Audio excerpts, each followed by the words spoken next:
Hello. Okay, I think it's going live already. So, hi, I'm Christina, the manager of the Pacific Beach Library. Thank you for joining me for day 7 of our read-along together of Dracula by Bram Stoker. Of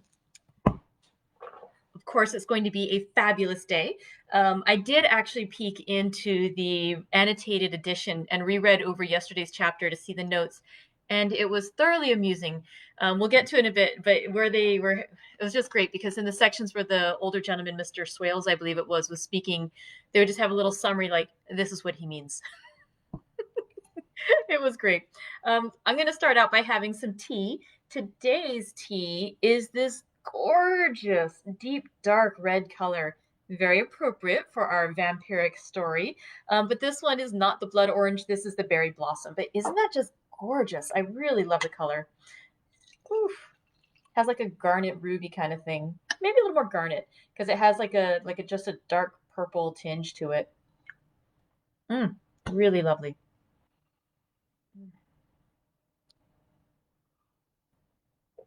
I was trying to place what's in it because this tea doesn't actually list the ingredients. And I was thinking, I think currants. Probably a little bit of blueberry in there for color, but I'm not certain. But maybe blackberries, perhaps. I don't know. It's a really good tea. I wish I knew it was in it. That would be something. If anyone knows the folks from Cafe Virtuoso, please ask them to list what's the ingredients in their tea because that is a wonderful tea. I wish I knew it was in it. All right, so let's start by talking a little bit about yesterday's chapter. Yesterday we read chapter 6 of Dracula, and basically in chapter 6, Mina Murray, the fiancée of Jonathan Harker, traveled to Whitby, and she went to stay with her friend Lucy Wenestra, I think is her last name.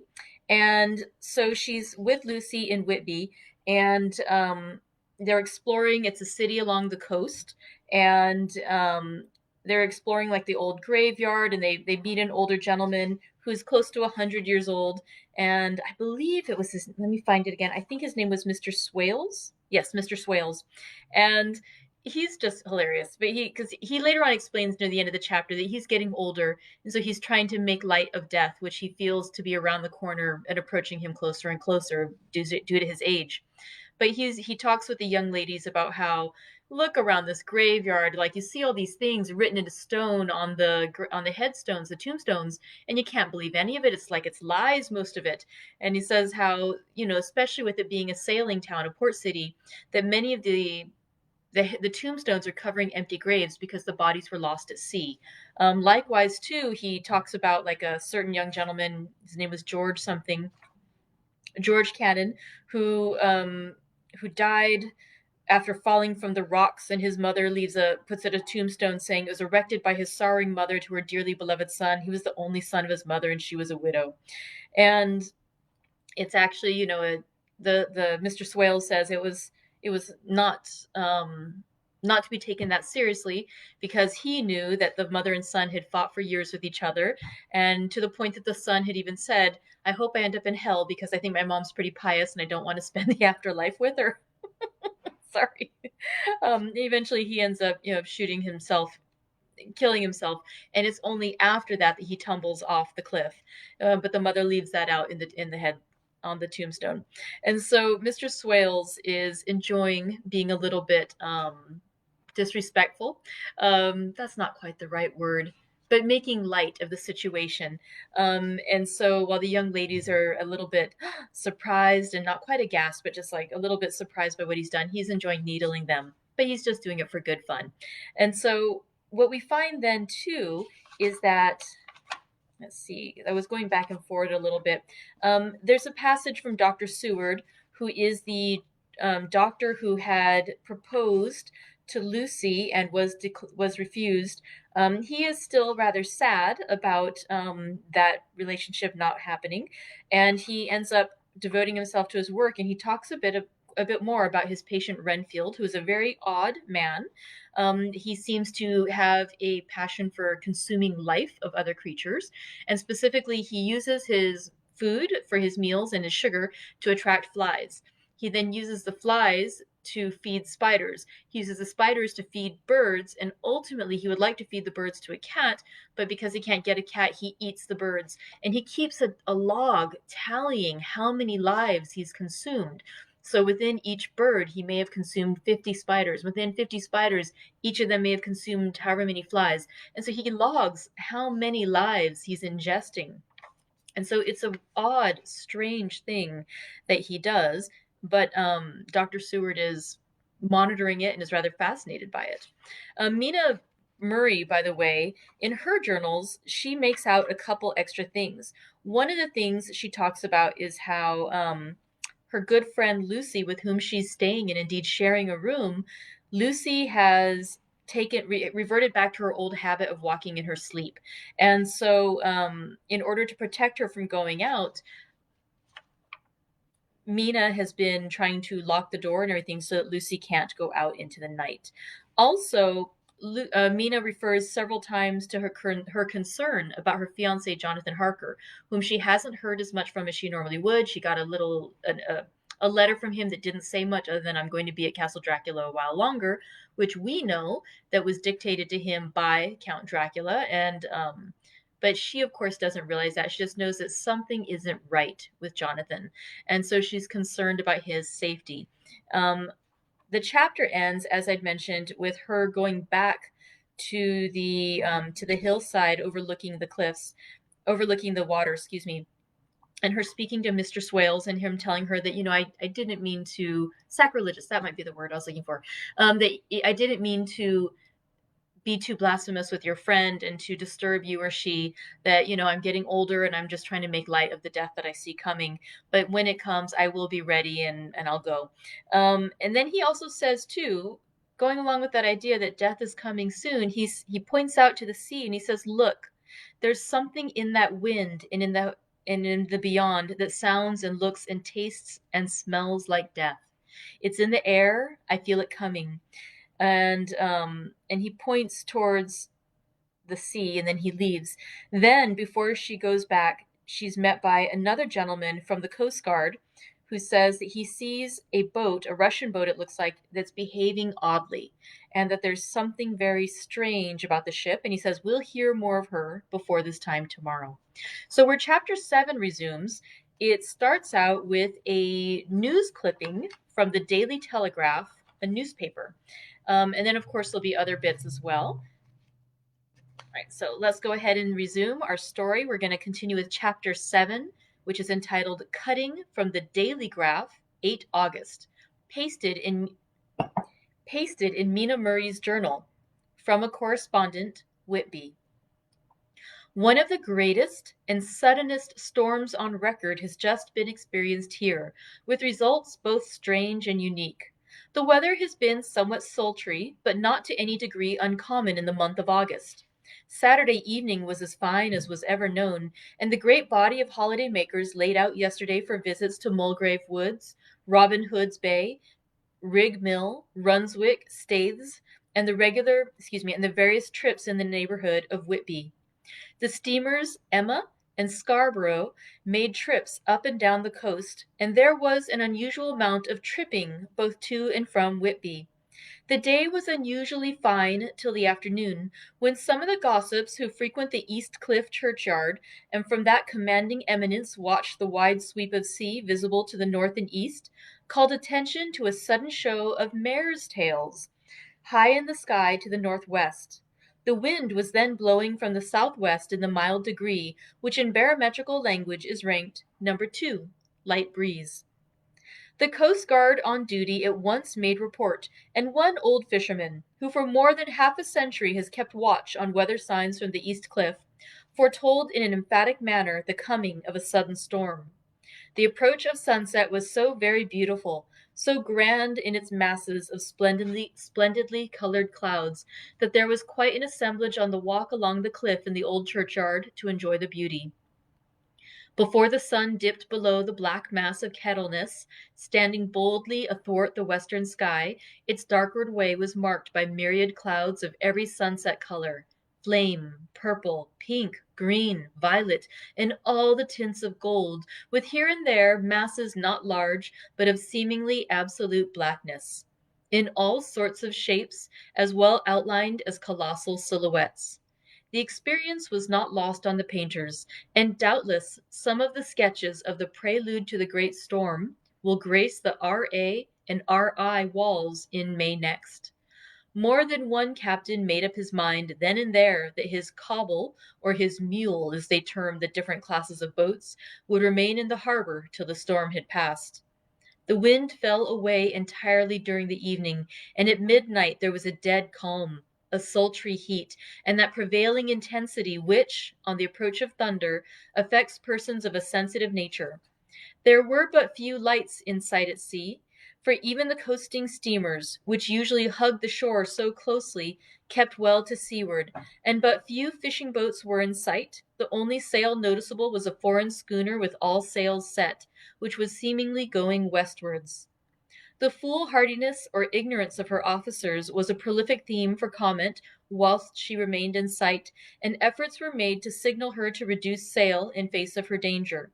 Before the night shut down, she was seen with sails idly flapping as she gently rolled on the undulating swell of the sea, as idle as a painted ship upon a painted ocean. Shortly before 10 o'clock, the stillness of the air grew quite oppressive, and the silence was so marked that the bleating of a sheep inland or the barking of a dog in the town was distinctly heard. And the band on the pier, with its lively French air, was like a discord in the great harmony of nature's silence. A little after midnight came a strange sound from over the sea, and high overhead the air began to carry a strange, faint, hollow booming. Then, without warning, the tempest broke. With a rapidity which, at the time, seemed incredible, and even afterwards is impossible to realize, the whole aspect of nature at once became convulsed. The waves rose in growing fury, each overtopping its fellow, till in a very few minutes the lately glassy sea was like a roaring and devouring monster. White crested waves beat madly on the level sands and rushed up the shelving cliffs. Others broke over the piers, and with their spume swept the lanthorns of the lighthouses which rise from the end of either pier of Whitby Harbor. The wind roared like thunder, and blew with such force that it was with difficulty that even strong men kept their feet, or clung with grim clasp to the iron stanchions. It was found necessary to clear the entire piers from the mass of onlookers, or else the fatalities of the night would have increased manifold.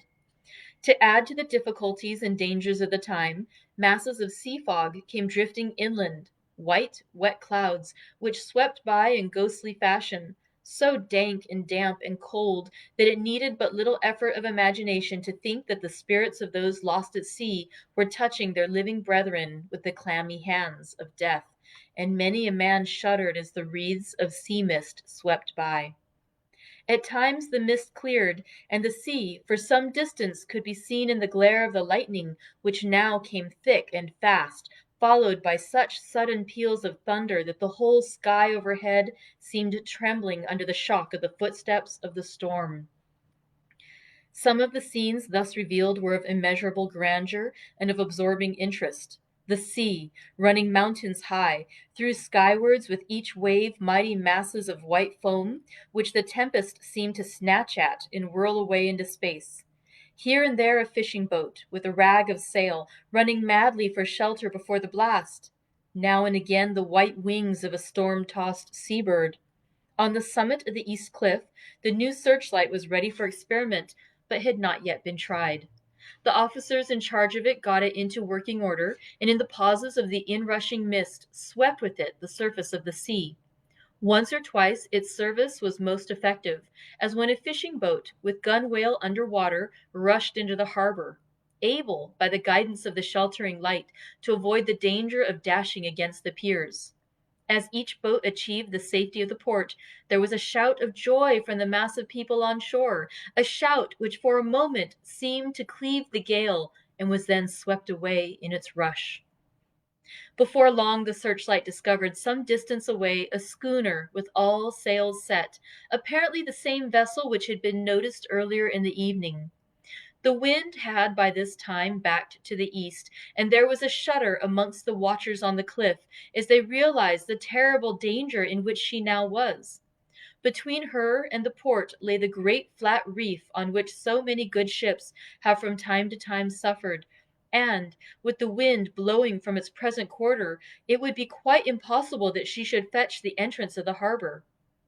It was now nearly the hour of high tide, but the waves were so great that in their troughs the shallows of the shore were almost visible, and the schooner, with all sails set, was rushing with such speed that, in the words of one old salt, she must fetch up somewhere, if it was only in hell. Then came another rush of sea fog, greater than any hitherto, a mass of dank mist which seemed to close on all things like a grey pall, and left available to men only the organ of hearing, for the roar of the tempest and the crash of the thunder and the booming of the mighty billows came through the damp oblivion, even louder than before. The rays of the searchlight were kept fixed on the harbor mouth across the east pier, where the shock was expected, and men waited breathless. The wind suddenly shifted to the northeast, and the remnant of the sea fog melted in the blast. And then, mirabile dictu, between the piers, leaping from wave to wave as it rushed at headlong speed, swept the strange schooner before the blast, with all sail set, and gained the safety of the harbor. The searchlight followed her, and a shudder ran through all who saw her, for lashed to the helm was a corpse with drooping head, which swung horribly to and fro at each motion of the ship. No other form could be seen on deck at all. A great awe came on all as they realized that the ship, as if by a miracle, had found the harbor, unsteered save by the hand of a dead man. However, all took place more quickly than it takes to write these words. The schooner paused not, but rushing across the harbor, pitched herself on that accumulation of sand and gravel washed by many tides and many storms into the southeast corner of the pier, jutting over the east cliff, known locally as Tate Hill Pier. There was, of course, a considerable concussion as the vessel drove up on the sand heap. Every spar, rope, and stay was strained, and some of the top hammer came crashing down. But strangest of all, the very instant the shore was touched, an immense dog sprang up on deck from below, as if shot up by the concussion, and running forward, jumped from the bow on the sand. Making straight for the steep cliff where the churchyard hangs over the laneway to the east pier, so steeply that some of the flat tombstones, the rough steens, or throw stones, as they are called in Whitby vernacular, actually project over where the sustaining cliff has fallen away. It disappeared in the darkness, which seemed intensified just beyond the focus of the searchlight. It so happened that there was no one at the moment on Tate Hill Pier, as all those whose houses are in close proximity were either in bed or were out on the heights above. Thus the coast guard on duty on the eastern side of the harbor, who at once ran down to the little pier, was the first to climb aboard. The men working the searchlight, after scouring the entrance of the harbor without seeing anything, then turned the light on the derelict and kept it there. The coast guard ran aft, and when he came beside the wheel, bent over to examine it, and recoiled at once as though under some sudden emotion. This seemed to pique general curiosity, and quite a number of people began to run. It is a good way round from the west cliff by the drawbridge to Tate Hill Pier, but your correspondent is a fairly good runner, and came well ahead of the crowd. When I arrived, however, I found already assembled on the pier a crowd whom the coast guard and police refused to allow to come on board. By the courtesy of the chief boatman, I was, as your correspondent, permitted to climb on deck, and was one of a small group who saw the dead seaman whilst actually lashed to the wheel. It was no wonder that the coast guard was surprised, or even awed, for not often can such a sight have been seen. The man was simply fastened by his hands, tied one over the other to a spoke of the wheel, Between the inner hand and the wood was a crucifix, the set of beads on which it was fastened being around both wrists and wheel, and all kept fast by the binding cords. The poor fellow may have been seated at one time, but the flapping and buffeting of the sails had worked through the rudder of the wheel and dragged him to and fro, so that the cords with which he was tied had cut the flesh to the bone. Accurate note was made of the state of things, and a doctor, Surgeon J. M. Caffrin of 33 East Elliot Place, who came immediately after me, declared, after making examination, that the man must have been dead for quite 2 days.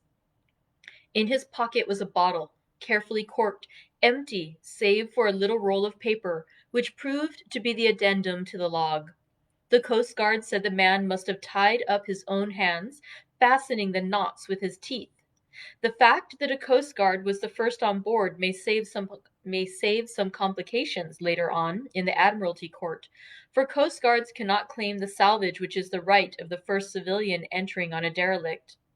Already, however, the legal tongues are wagging, and one young law student is loudly asserting that the rights of the owner are already completely sacrificed, his property being held in contravention of the statutes of Mortmain, since the tiller, as emblemship is not proof of delegated possession, is held in a dead hand.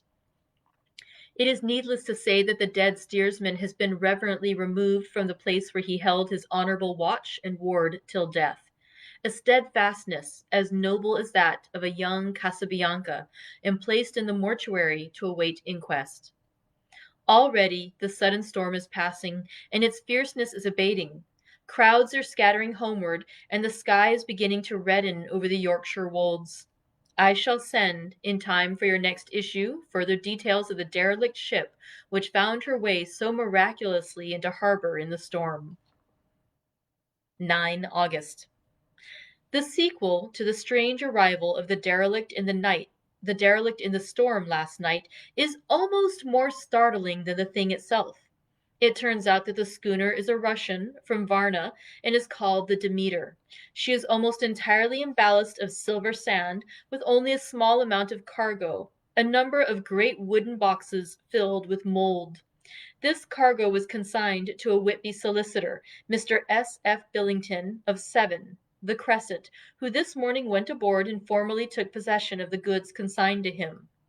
The Russian consul, too, acting for the charter party, took formal possession of the ship and paid all harbor dues, etc. Nothing is talked about here today except the strange coincidence. The officials of the Board of Trade have been most exacting in seeing that every compliance has been made with existing regulations. As the matter is to be a 9 days' wonder, they are evidently determined that there shall be no cause of other complaint. A good deal of interest was abroad concerning the dog which landed when the ship struck, and more than a few of the members of the S.P.C.A., which is very strong in Whitby, have tried to befriend the animal. To the general disappointment, however, it was not to be found.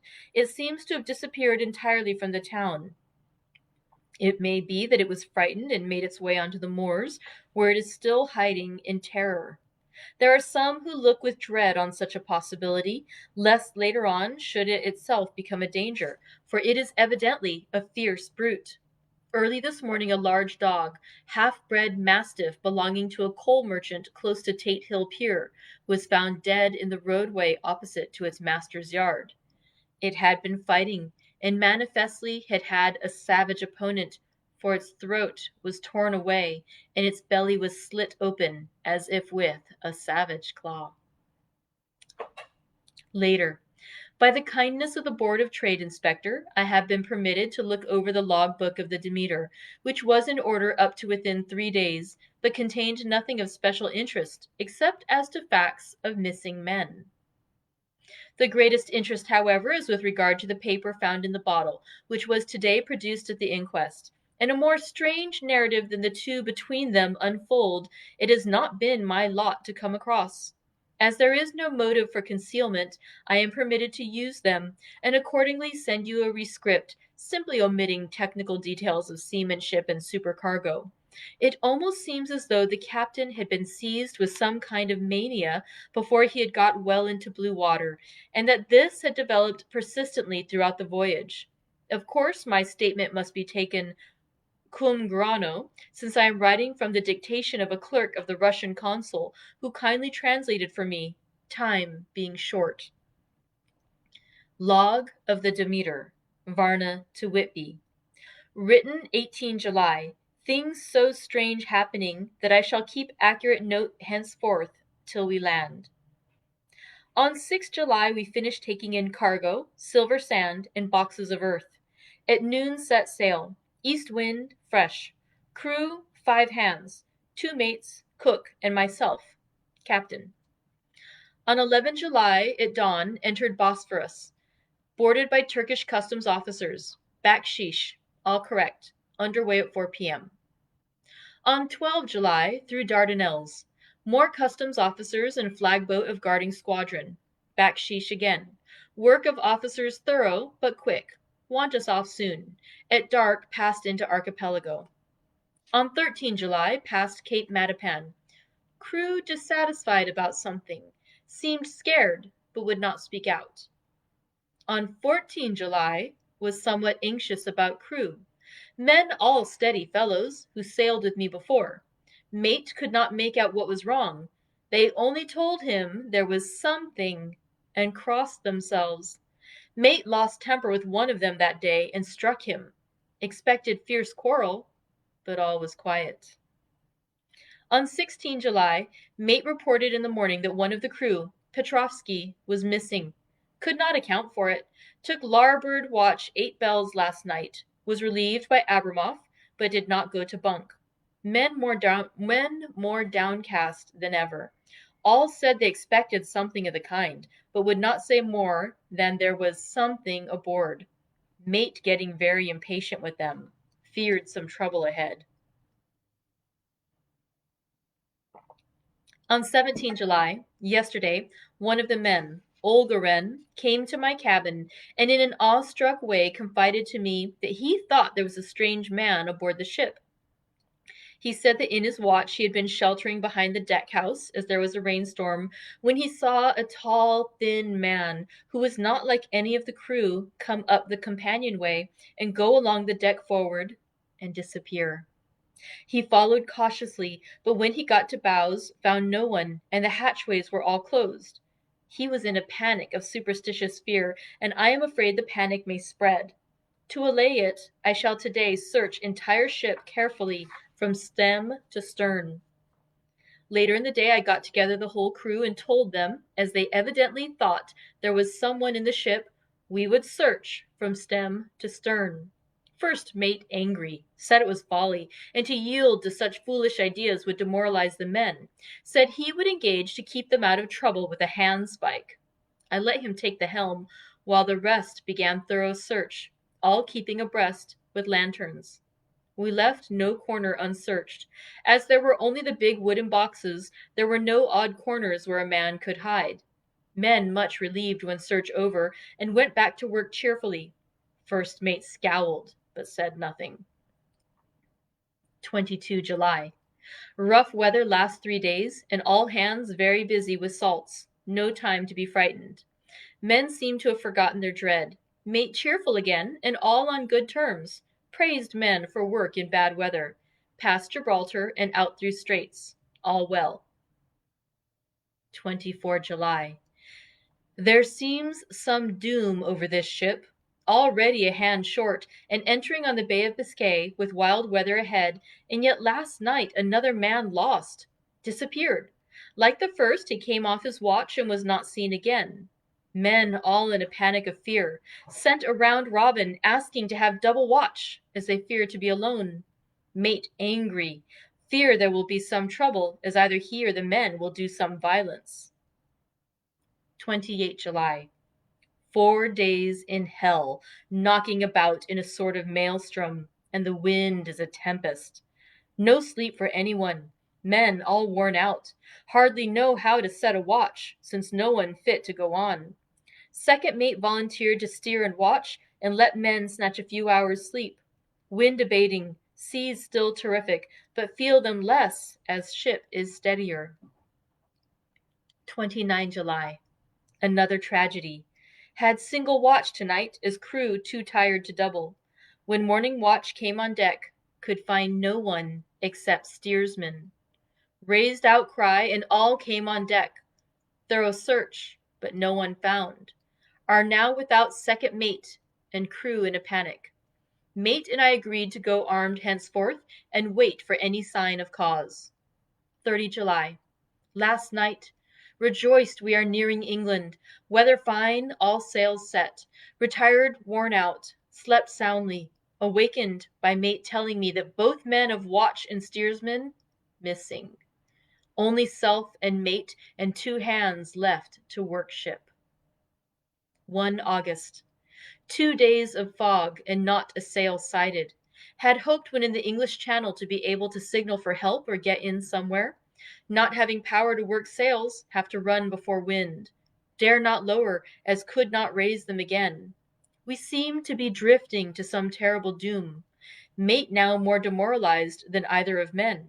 His stronger nature seems to have worked inwardly against himself. Men are beyond fear, working stolidly and patiently with minds made up to worst. They are Russian, he Romanian. 2 August, midnight. Woke up from a few minutes' sleep by hearing a cry, seemingly outside my port. Could see nothing in fog. Rushed on deck and ran against mate. Tells me he heard cry and ran, but no sign of man on watch. One more gone. Lord help us. Mate says we must be past Straits of Dover, as in a moment of fog lifting he saw North Foreland, just as he heard the man cry out. If so, we are now off in the North Sea, and only God can guide us in the fog, which seems to move with us, and God seems to have deserted us. 3 August. At midnight I went to relieve the man at the wheel, and when I got to it, found no one there. The wind was steady, and as we ran before it there was no yawing. I dared not leave it, so shouted for the mate. After a few seconds he rushed up on deck in his flannels. He looked wild-eyed and haggard, and I greatly fear his reason has given way. He came close to me and whispered hoarsely, with his mouth to my ear, as though fearing the very air might hear. It is here. I know it now. On the watch last night I saw it. Like a man, tall and thin and ghastly pale. It was in the bows and looking out. I crept behind it and gave it my knife, but the knife went through it, empty as the air, and as he spoke he took his knife and drove it savagely into space. Then he went on, but it is here, and I'll find it. It is in the hold, perhaps in one of those boxes. I'll unscrew them one by one and see. You work the helm. And with a warning look and his finger on his lip, he went below. There was springing up a choppy wind, and I could not leave the helm. I saw him come out on deck again with a tool chest and a lantern and go down the forward hatchway. He is mad, stark, raving mad, and it's no use my trying to stop him. He can't hurt those big boxes. They are invoiced as clay, and to pull them about is as harmless a thing as he can do. So here I stay and mind the helm and write these notes. I can only trust in God and wait till the fog clears. Then, if I can't steer to any harbor with the wind that is, I shall cut down sails and lie by and signal for help. It is nearly all over now. Just as I was beginning to hope that the mate would come out calmer, for I heard him knocking away at something in the helm, and work is good for him. There came up the hatchway a sudden, startled scream, which made my blood run cold, and up on the deck he came as if shot from a gun, a raging madman with his eyes rolling and his face convulsed with fear. Save me, he cried, and then looked round on the blanket of fog. His horror turned to despair, and in a steady voice he said, You had better come to, Captain, before it is too late. He is here. I know the secret now. The sea will save me from him, and it is all that is left. Before I could say a word or move forward to seize him, he sprang on the bulwark and deliberately threw himself into the sea. I suppose I know the secret too now. It was this madman who had got rid of the men one by one, and now he has followed them himself. God help me, how am I to account for all these horrors when I get to port? When I get to port? When will that ever be? 4 August. Still fog, which the sunrise cannot pierce. I know there is sunrise because I am a sailor, why else I know not. I dared not go below. I dared not leave the helm. So here all night I stayed, and in the dimness of the night I saw it, him. God forgive me, but the mate was right to jump overboard. It was better to die like a man. To die like a sailor in blue water no man can object. But I am captain, and I must not leave my ship. But I shall baffle this fiend or monster, for I shall tie my hands to the wheel when my strength begins to fail, and along with them I shall tie that which it, dare not touch. And then, come good wind or foul, I shall save my soul and my honor as a captain. I am growing weaker, and the night is coming on. If he can look me in the face again, I may not have time to act. If we are wrecked, mayhap this bottle may be found, and those who find it may understand. If not, well then, all men shall know that I have been true to my trust. God and the Blessed Virgin and the saints help a poor ignorant soul trying to do his duty. Of course, the verdict was an open one. There is no evidence to adduce, and whether or not the man himself committed the murders, there is now none to say. The folk hero, the folk here hold almost universally that the captain is simply a hero, and he is to be given a public funeral. Already it is arranged that his body is to be taken with a train of boats up the Esk for a piece, and then brought back to Tate Hill Pier, and up the Abbey steps, for he is to be buried in the churchyard on the cliff. The owners of more than 100 boats have already given in their names as wishing to follow him to the grave. No trace has ever been found of the great dog, at which there is much mourning, for, with public opinion in its present state, he would, I believe, be adopted by the town. Tomorrow will see the funeral, and so will end this one more mystery of the sea. Mina Murray's Journal, 8 August. Lucy was very restless all night, and I too could not sleep. The storm was fearful, and as it boomed loudly among the chimney pots, it made me shudder. When a sharp puff came, it seemed to be like a distant gun. Strangely enough, Lucy did not wake, but she got up twice and dressed herself. Fortunately, each time I awoke in time and managed to undress her without waking her and got her back to bed. It is a very strange thing, this sleepwalking, for as soon as her will is thwarted in any physical way, her intention, if there be any, disappears, and she yields herself almost exactly to the routine of her life. Early in the morning we both got up and went down to the harbor to see if anything had happened in the night. There were very few people about, and though the sun was bright and the air clear and fresh, the big, grim-looking waves, that seemed dark themselves because the foam that topped them was like snow, forced themselves in through the narrow mouth of the harbor, like a bullying man going through a crowd. Somehow, I felt glad that Jonathan was not on the sea last night, but on land. But oh, is he on land or sea? Where is he, and how? I am getting fearfully anxious about him. If I only knew what to do, and could do anything. 10 August. The funeral of the poor sea captain today was most touching. Every boat in the harbor seemed to be there, and the coffin was carried by captains all the way from Tate Hill Pier up to the churchyard. Lucy came with me, and we went early to our old seat, whilst the cortege of boats went up the river on the to the viaduct and came down again. We had a lovely view, and saw the procession nearly all the way. The poor fellow was laid to rest near our seat, so that we stood on it, when the time came and saw everything. Poor Lucy seemed much upset. She was restless and uneasy all the time, and I cannot but think that her dreaming at night is telling on her. She is quite odd in one thing. She will not admit to me that there is any cause for restlessness, or if there be, she does not understand it herself. There is an additional cause in that poor old Mr. Swales was found dead this morning on our seat, his neck being broken.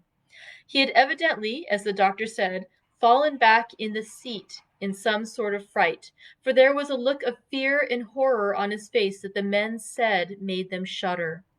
Poor dear old man! Perhaps he had seen death with his dying eyes. Lucy is so sweet and sensitive that she feels influences more acutely than other people do. Just now she was quite upset by a little thing which I did not much heed, though I am myself very fond of animals. One of the men who came up here often to look for the boats was followed by his dog. The dog is always with him. They are both quiet persons, and I never saw the man angry, nor heard the dog bark. During the service, the dog would not come to its master, who was on the seat with us, but kept a few yards off, barking and howling. Its master spoke to it gently, and then harshly, and then angrily, but it would neither come nor cease to make a noise. It was in a sort of fury, with its eyes savage, and all its hairs bristling out like a cat's tail when puss is on the warpath. Finally the man too got angry, and jumped down and kicked the dog, and then took it by the scruff of the neck, and half dragged and half threw it on the tombstone on which the seat is fixed. The moment it touched the stone, the poor thing became quiet, and fell all into a tremble. It did not try to get away, but crouched down, quivering and cowering, and was such a pitiable state of terror that I tried, though without effect, to comfort it. Lucy was full of pity too, but she did not attempt to touch the dog, but looked at it in an agonized sort of way. I greatly fear that she is of too supersensitive a nature to go through the world without trouble. She will be dreaming of this tonight, I am sure. The whole agglomeration of things, the ship steered into port by a dead man, his attitude, tied to the wheel with a crucifix and beads, the touching funeral, the dog, now furious and now in terror, will all afford material for her dreams. I think it will be best for her to go to bed tired out physically, so I shall take her for a long walk by the cliffs to Robin Hood's Bay and back. She ought not to have much inclination for sleepwalking then. And that concludes chapter 7. And to me, that sounds like foreshadowing. I do not think that walk is going to tucker Miss Lucy out. I think that we'll find some more sleepwalking happening tomorrow, so we'll see. Thank you for joining me today. I hope that you enjoyed today's chapter, and I look forward to seeing you again tomorrow for more from our read aloud together of Dracula by Bram Stoker. Thank you so much. I'll see you next time. Bye.